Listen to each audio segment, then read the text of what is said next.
नमस्कार दोस्तों, स्वागत है आपका हमारे चैनल कहानियों की दुनिया बाय वाणी में। तो आज हम आपको चार धाम यात्रा के नाम और उसका इतिहास बताने जा रहे हैं। तो चलिए शुरू करते हैं। भारत एक ऐसा देश है जहां बहुत से पौराणिक एवं सांस्कृतिक स्थल मौजूद हैं। इन महत्वपूर्ण स्थलों में चार धाम तथा भगवान शिव के 12 ज्योतिर्लिंग बहुत प्रसिद्ध हैं। भारत में चार धाम यात्रा को बहुत महत्व दिया जाता है। भारत में हिंदू धर्म को मानने वाले लोग अपने जीवन में इन चारों धामों की यात्रा जरूर करते हैं। उनका मानना है कि चार धाम की यात्रा करने से आत्मा को सिद्धि मिल जाती है और व्यक्ति जन्म मृत्यु के बंधनों से मुक्त हो जाता है। हिंदू धर्म अर्थात सनातन संस्कृति विश्व की सबसे प्राचीन सभ्यता और संस्कृति मानी जाती है। इस सनातन इतिहास में हिंदू धर्म के अनुसार बहुत से देवी देवताओं पृथ्वी पर मनुष्य का अवतार लिया और दैव अधर्म का विनाश करके धर्म की स्थापना की।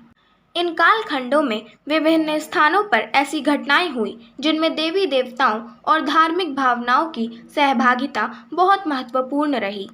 आगे चलकर धार्मिक मान्यता दिए जाने वाले इन स्थानों पर विभिन्न प्रकार के मंदिरों और अन्य धार्मिक स्थलों का निर्माण कराया गया। इन प्रमुख स्थलों में भारत के चार धाम, उत्तराखंड के चार धाम तथा शिव के ज्योतिर्लिंग जैसे महत्वपूर्ण स्थल शामिल हैं। ऐसी मान्यता है कि चार धाम की यात्रा करने से सांसारिक भव बंधन कट जाते हैं और आत्मा को नारायण में विलीन होकर मोक्ष की प्राप्ति होती है। आपकी जानकारी के लिए बता दें कि भारत में चार धाम के अलावा उत्तराखंड के चार धाम भी मौजूद हैं, जिन्हें छोटा चार धाम भी कहा जाता है। आज इस लेख में हम आपको छोटे तथा बड़े दोनों चार धाम के नाम बताएंगे। इस जानकारी के जरिए आपको भारत में की जाने वाले इन चारों धामों की यात्रा, इसके इतिहास और महत्व के विषय में विस्तार से पता चलेगा। भारत के चार धामों की यात्राओं का महत्व। भारत में उपस्थित इन चारों धामों से हिंदू धर्म को मानने वाले लोगों की धार्मिक मान्यताएं और भावनाएं जुड़ी हुई हैं। यह चारों धामों की यात्रा केवल भारतीयों ही नहीं बल्कि दुनिया के कोने कोने में हिंदू धर्म को मानने वाले लोगों के आकर्षण का केंद्र बना हुआ है। भारत में चार धाम यात्रा को लेकर दो अवधारणाएं प्रचलित हैं, जिनमें उत्तराखंड में उपस्थित चारों धामों को छोटा चार धाम कहा जाता है और भारत में उपस्थित इन चारों धामों बद्रीनाथ धाम को लेकर भारत के चार धाम कहे जाते हैं। हिंदुओं के धार्मिक मान्यता के अनुसार इन चारों धामों की यात्रा करने से जीवन का कलह कलेश कट जाता है और मृत्यु के बाद मोक्ष मिलता है। उत्तराखंड के छोटा चार धाम। उत्तराखंड के चार धामों के अंतर्गत गंगोत्री, यमुनोत्री, केदारनाथ और बद्रीनाथ को सम्मिलित किया गया है। पहला, गंगोत्री।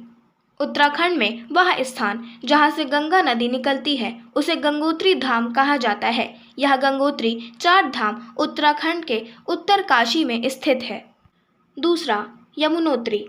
उत्तराखंड कांवर स्थल जहां से यमुना का उद्गम होता है उसे यमुनोत्री के नाम से जाना जाता है, जो कालिंद पर्वत पर स्थित है, इसलिए इसे कालिंदी की संज्ञा भी दी गई है। तीसरा, केदारनाथ।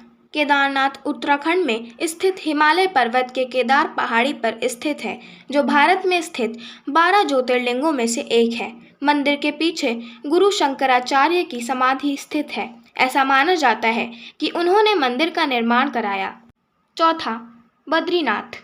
बद्रीनाथ धाम उत्तराखंड में स्थित चारों छोटे धामों और भारत के चार धामों दोनों की श्रेणी में सम्मिलित है। इस स्थल के साथ नर नारायण की तपस्या का इतिहास जुड़ा हुआ है। उत्तराखंड का यह धाम भगवान विष्णु के अवतार बद्रीनाथ जी को समर्पित है। भारत के चार धामों के नाम कौन कौन से हैं?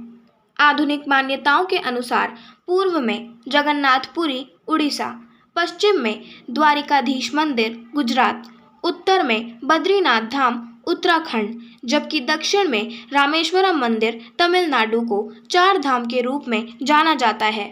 पहला, जगन्नाथपुरी मंदिर। भारत में चार धामों में से एक जगन्नाथपुरी धाम को वैष्णव संप्रदाय द्वारा बनाया गया द्वापर युग का मंदिर माना जाता है। यह भारत के पूर्वी राज्य उड़ीसा में समुद्र तट के किनारे स्थित है, जो भगवान के कृष्ण अवतार के लिए बनाया गया था। जगन्नाथपुरी मंदिर में भगवान श्री कृष्ण के भाई बलराम और उनकी बहन सुभद्रा की मूर्तियां हैं। इस मंदिर में केवल हिंदू प्रवेश कर सकते हैं। उसके अलावा अन्य किसी संप्रदाय के लोगों का प्रवेश पूर्णतः वर्जित है। इस मंदिर के साथ बहुत से रहस्य भी जुड़े हुए हैं। ऐसा कहा जाता है कि इस मंदिर के नीचे खजाना छुपा हुआ है। हालांकि अभी तक किसी को भी इस खजाने के बारे में कोई भी जानकारी नहीं मिली। आश्चर्य की बात यह है कि इस मंदिर के शिखर पर लगा हुआ झंडा हमेशा हवा की उल्टी दिशा में लहराता है और सूर्य का प्रकाश पड़ने के बावजूद भी पृथ्वी पर इसकी परछाई नहीं बनती। इस मंदिर को 4 धामों में से एक धाम का स्थान दिया गया है। यह जगन्नाथपुरी अपनी जगन्नाथ यात्रा के लिए पूरे विश्व भर में प्रसिद्ध है। भगवान जगन्नाथ की यात्रा को रथ महोत्सव पर्व के रूप में जाना जाता है। दूसरा, द्वारकाधीश मंदिर। भारतीय 4 धामों में से दूसरा स्थान द्वारकाधीश मंदिर है, जो भारत के पश्चिमी राज्य गुजरात में स्थित है। इस मंदिर को भी भगवान के कृष्ण अवतार के लिए बनाया गया था। गुजरात में स्थित समुद्र के तट पर द्वारिका नगरी को भगवान श्री कृष्ण ने बसाया था। इस स्थान पर बहुत सारे द्वार खुले हुए थे, जिसके कारण इसे द्वारिका की संज्ञा दी गई। लोग मानते हैं कि भगवान श्री कृष्ण की मृत्यु के बाद यह द्वारिका नगरी समुद्र में विलीन हो गई। उनका यह भी मानना है कि आज भी यह नगरी समुद्र के नीचे मौजूद है, जबकि भेट द्वारका को इसके अवशेष के रूप में जाना जाता है। तीसरा, बद्रीनाथ धाम। बद्रीनाथ धाम अलकनंदा नदी के किनारे बसा हुआ है, जो भारत के उत्तरी राज्य उत्तराखंड में स्थित है। ऐसा माना जाता है कि इस धाम की स्थापना गुरु शंकराचार्य ने की थी। बद्रीनाथ धाम मंदिर के बाहर का वातावरण बहुत ठंडा है। यहाँ वर्ष भर बर्फबारी होती रहती है, लेकिन बद्रीनाथ धाम मंदिर के नीचे एक कुंड स्थित है, जिसमें साल भर पानी का तापमान लगभग 52 डिग्री सेंटीग्रेड रहता है। इस कुंड को तप्त कुंड भी कहा जाता है। ऐसा माना जाता है कि बद्रीनाथ धाम जहाँ बनाया गया है, वहाँ भगवान विष्णु के अवतार नर नारायण ने कई वर्षों तक तपस्या की थी। आधुनिक मान्यताओं के हिसाब से बद्रीनाथ को भारत के 4 प्रमुख धामों में सम्मिलित किया गया है, लेकिन इससे उत्तराखंड के 4 धाम या छोटा 4 धाम कहे जाने वाले 4 धाम स्थलों की श्रेणी में भी रखा गया है। चौथा, रामेश्वरम मंदिर। 4 धामों में सम्मिलित यह अंतिम स्थान भारत के दक्षिणी राज्य तमिलनाडु में स्थित है। यह अंतिम धाम भगवान शिव से संबंधित है। तमिलनाडु में समुद्र के किनारे बसा हुआ यह रामेश्वरम मंदिर 12 ज्योतिर्लिंगों में से एक है। जब भगवान श्री राम रावण से युद्ध करने लंका जा रहे थे, तो उस समय उन्होंने इसी स्थान पर रुककर भगवान शिव की उपासना करने के लिए उनके ज्योतिर्लिंग की स्थापना की थी, जिसके बाद रामेश्वरम में उपस्थित होने के कारण इस मंदिर को रामेश्वरम मंदिर कहा गया है। आशा करती हूँ आपको हमारी आज की जानकारी 4 धामों पर पसंद आई होगी।